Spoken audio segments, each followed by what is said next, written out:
am Lance Lambert. Thanks for tuning in to the Vintage Vehicle Show. We are in Central City, Colorado at the Roddin the Rockies Car Show. This is a great event. A lot of cars here, a lot of great people. You are going to do what you do every week. You're going to take a look at some great cars, meet some great people, and hear some great music. So I tell you this every week. I'm going to tell it to you again. I want you to just kick back, relax, and enjoy the show.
Walking along the street here is a 47 Lincoln. They're not really rare, but they're pretty rare. And Van Brouwer is the proud owner of this car. Van, tell us all about it. Well, I've had this car about a year. I bought it down in Pueblo a year ago at one of the major car shows, and only 652 of this particular model were made in 1947.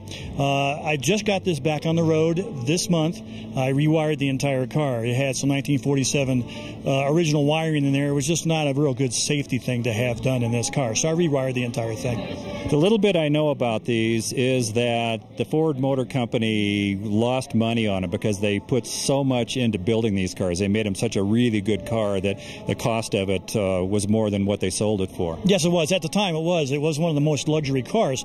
The interior of this car rides like you're sitting in your front living room. It's a big couch feel. Still has the original front suspension on this car and still rides like you're sitting on your couch in front of your house.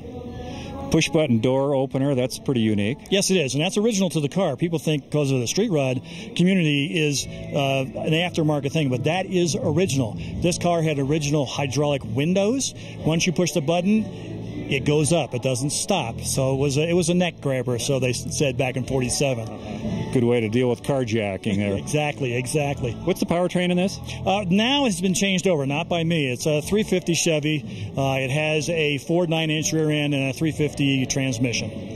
A real resto ride in that you have some power under the hood, but it looks all stock on the outside. Yes, and that's what I try to do. I also have a 1937 Plymouth that has the outside original appearance, but it has a 440 engine in it. My late wife and I, when I started doing this, we decided that whatever vehicle I had the model engine in it. The rear end's a little different.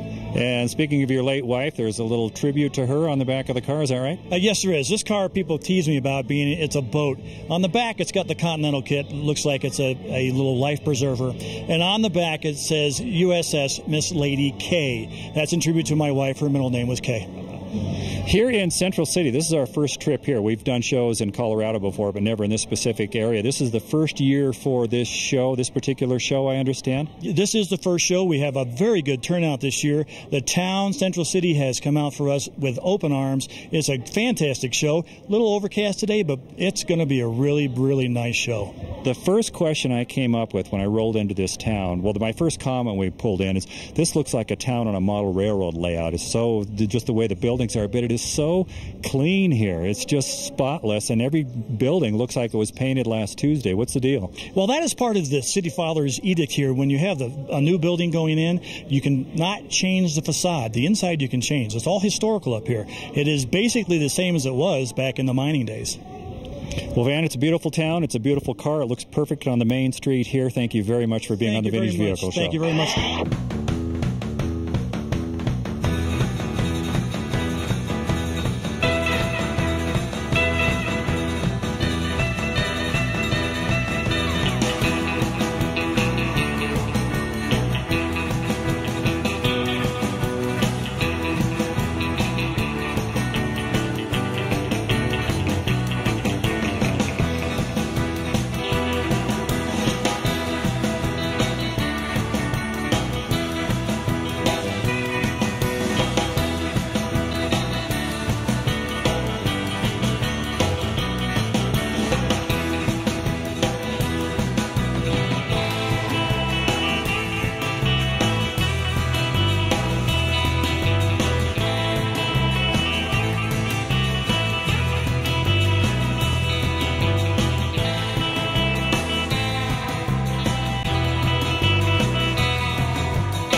Robert Flanagan, you have a beautiful 1959 Cadillac here that looks kind of like it rolled off the showroom floor looking like this. Not really. If you look close, there's a lot of things that need to be done. It's a driver. Well, tell us a little bit about how you came to ownership of the car and a little history of it. Ownership came through the newspaper, Rocky Mountain News. I was only one of two people that answered the ad. Car came from Wheatland, Wyoming. Wife and I drove up there one day, went up the next day and drove it home. You've kept it original. It looks, it's been tweaked a little bit with paint and all, but it looks just like a 59 Cadillac. You haven't dropped it down and put big wheels? No, the only thing that's not stock from the outside are the hubcaps. They're from a later model car. 59 Cadillacs are such an icon of the car community. Is that why you sought one out, or you just been a 59 Cadillac guy forever? Or? Kind of been a fan for a while, looked for a long time to find one, then it got to a point where I could afford one, so this is what I bought. When you pull into a car show with this, what kind of reaction do you get from people? Most people don't know what it is anymore. They're not my age or your age. They're a lot younger than us. The body style in this is so extreme for the 50s. I think this is the statement of the 50s as far as fins. When you run across somebody that doesn't know what this is, what's the reaction to the body styling, especially the fins? They've just never seen anything like it. They don't believe that this is a stock car. They think it's a custom, and it's not. Anybody with a 59 Cadillac has the same fins and four taillights that I've got. Well, this is a beautiful car. Thank you very much, Robert, for being on the Vintage Vehicle Show, and your shirt almost matches. Pretty much. Roy Bernal, this is a beautiful 1934 Ford four-door sedan. Good for you having a four-door. Tell us a little bit about it. Yes, it's a 1934 Ford, and it's all Ford. It's a Ford 5.0 engine, fuel injected. and the Ford 4-speed automatic transmission, AOD it's called. That motor looks suspiciously like it came out of a Mustang. Yes, it is, and it's a crane cam origin, and it's a roller, and it's the 5.0 with the large airflow manifold on it, and also it's a 9-inch Ford rear end, and it's all Ford glass. Each glass is marked by Henry Ford originally for the year and month the car was built. So that's a bit unusual. How long have you had it? How did it come into your ownership, and what have you been doing with it? Okay, I originally got this car 5 years ago in California from a guy by the name of Dan Daniels, who built this car from scratch. It was a no-rust car, frame-off restoration, and I did a steering wheel and a 5.0 Ford engine and a transmission, 9-inch Ford rear end locker, and he built a car, and it's all documented, and the wiring and the electronics are all on paper, and every bit of the car is. And I received the car, and I went over everything and redid it, wheels, brakes, went through the engine again, did a few things to the body, and repainted it on the fenders. It had a couple road chips. I took the trunk off and stuff like that, and just sanitized it a lot. Put a second horn on it, which is the original horn, and a commercial style headlamps. And it's got the Zebrano wood dash with the Ford Motorsport gauges, the gold plated, and it also has the console in the ceiling, in the roof, with the CD, map lights, and mood lights. The window frames were done in California too, the wood grain look to match the dash, and the electric windows are in the car. It also has the power brakes and air conditioning. And the air conditioning is underneath the right front fender, and it's called subterranean air. It's got its own fan shroud and condenser, and the two fans that show up front are for the engine only. I don't think I've ever seen that done before. Yes, I know. It's a new air that came out, and it's been out about 5-6 years, and that's what I put in. I put in since I've had it. Well, it's a beautiful car. It's starting to sprinkle here just a little bit, so you're going to be able to wipe it off here and make it look even shinier in just a few minutes. Thank you very much for being on the Vintage Vehicle Show. You can be really proud of this car.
Jim Ross, I have always had a soft spot for the early 50s Oldsmobiles because of the General Motors style, but you got a V8 thrown in the deal. Tell us about your car. Well, mine's not the original. It has a 73 Chevelle subframe, power steering, power disc brakes on the front. It's got a 500 horse LS6 454 Chevy big block, 700 R4 automatic overdrive transmission, and it has a stock rear end in it still. The style of it is a little bit, you have some ghost flames, so you have some newer design features on it, but for the most part, it looks pretty much like something like this would have looked like in the 50s or early 60s. Well, when I did the car, I tried to do something like we would do when I was a young guy many years ago, and back then we didn't have the money, so I tried to make this one look like something I would have done a long time ago. The interior choice on it looks great. Tell us about that. It was done in Denver by a guy named Roddin the Rockies. It's all white. It's not leather. It's like they call ultra vinyl. It's like a boat material, and it won't turn yellow. Water won't hurt it, and it's all done in 2-inch pleats, door pounds with maroon carpet and maroon beading. The car scene here in Colorado, is it lean more towards older traditional styles like this, or newer high dollar slicked out fiberglass? I mean, what would you describe the Colorado car scene as? I think there's a lot of street rods in Colorado, more so than probably anything else. Customs, you got to go out on the West Coast to see many customs. There's a lot of resto mod stuff in Colorado now, and as a rule, there's a lot of nice cars in Colorado. And why these magazines like Roddin Custom and Hot Rod and the rest of them don't come here and get some of these Colorado cars is beyond me. They just never make it out here. Maybe it's like the vintage vehicle show. A lot of what we do is dictated by budget. Well, I'm sure it probably is. But we made it here. Tell me a little bit more about what you have planned for the future of this car. Well, I want to put a different rear end in it. It's when you step on the gas at all with the power it puts out, you can't go anywhere. You just lights it up. So I'm trying to get around and save enough money to put a 9-inch Ford, and I'm going to put disc brakes on the rear too. And then other than that, it's about done. And you said the front clip was what? It's a 73 Chevelle. So you have the 305 or 327. What's in there? And the engine, it's got a 500 horse 454 Chevy. I wasn't too wrong on that. Now was I? I was way wrong. Performance must be really good. It is. You can't mash on it very hard from the stoplight because it just doesn't go anywhere. But you get out, it'll run the speed limit pretty easy. It's got a lot of power, but like I say, with just one wheel spinning, it doesn't go very good when you step on it hard. But it runs real well. This is a body style, or this era of Oldsmobile. Even back when I was in high school, or we were in high school, it was even kind of hard to find back then. Well, a lot of them were purchased. A lot of older guys bought them. You know, back in high school, I heard of some high school kids having them. But Oldsmobile, Pontiac, Cadillac, Buick were never popular like Fords or Chevy. And a lot of these cars were destroyed and crushed, and you don't find them or see them very much anymore. Well, we found this one, so don't crush it. Jim, it's a beautiful car. Thank you very much for being on the Vintage Vehicle Show. Thank you. Vern Wagner, I have always loved 54 Chevrolets. Back about 40 years ago, I had a 54 Chevrolet, but it didn't look like this one. Tell us about it. Well, I bought this one 52 years ago in Sidney, Nebraska, and I've owned it ever since. I tell everybody I've owned it longer than I've owned my wife, and we've been married 50 years. I haven't seen your wife, but is she as flashy as this car is? Why, it's quite as bad. She's just as pretty. Yes. Yeah. What else are you going to say? Oh, I better not. I better quit while I'm ahead. 54 Chevrolet, I think in 53 and 54, they were just starting to kind of get away from being quite so stodgy, and they were starting to get kind of sexy. And of course, 55, they changed. But this, for a 54, this is red and white. I mean, this is as flashy as it probably got then. This is back all original, the way it was when it sold brand new. It come out of my hometown Chevrolet garage, Goku Chevrolet, and I bought it 2 years after it come off the showroom and had it ever since. Have you done a lot to it or just maintained it? Just maintained it. It's got 192,000 miles on it. I met my wife with this car. We dated in it, married in it, raised 3 kids in it, and run her ever since. The interior's been redone, I would think. Right. 5 years ago, we did a total restoration on it. And I did it for my 50th class reunion because I graduated in '54, and I figured it was a time to get it out of the garage and redo it. Perfect. The show here in Central City it's absolutely amazing. What a turnout. It is. You know, this is the first one. Michael and Nancy are the greatest people in the world, you know, to put this show together, and they put a lot of effort. They're great people. And looking down the street here at all these cars, it just brings home what we're learning here, that the Colorado car scene is pretty strong. Yes, it is. It's more strong all the time. You know, I hope it stays a hobby, but, you know, with the expense of cars anymore, it's getting to be kind of a business, and I hate to see it do that. I also do tractors, and, you know, the tractors are going the same way. There seems to be also a trend, though, to keep them original, to keep them stock, and in some cases, don't paint them, don't reupholster them, this whole provenance thing, as opposed to making them better than new. What do you think about that? Well, you know, I think everybody has a place in the car business. You know, the rat rods, they're not my thing, but I'm glad there's people that do it, and Colorado's getting to have a lot of them. The power plant on this, you have a 6-cylinder stove bolt, of course. Is it a power guide or a stick? This is stick. This 235 engine, 115 horse. It's a full second year actually of the full oil pressure system. The 53s with the power glides had the first full pressure oiling system in them. Glass packs? The only thing that isn't original about the cars, it's got fit and cast iron headers on it. I figure if I had to start going through my second childhood, I might as well put glass packs on it. There's not much that sounds better than dual exhaust on a Chevy 6. Well, it sounds good to everybody but the cops. Well, we won't tell them. Thank you very much, Vern, for being on the show. This is an absolute beautiful car. Thank you, Lance. I appreciate it.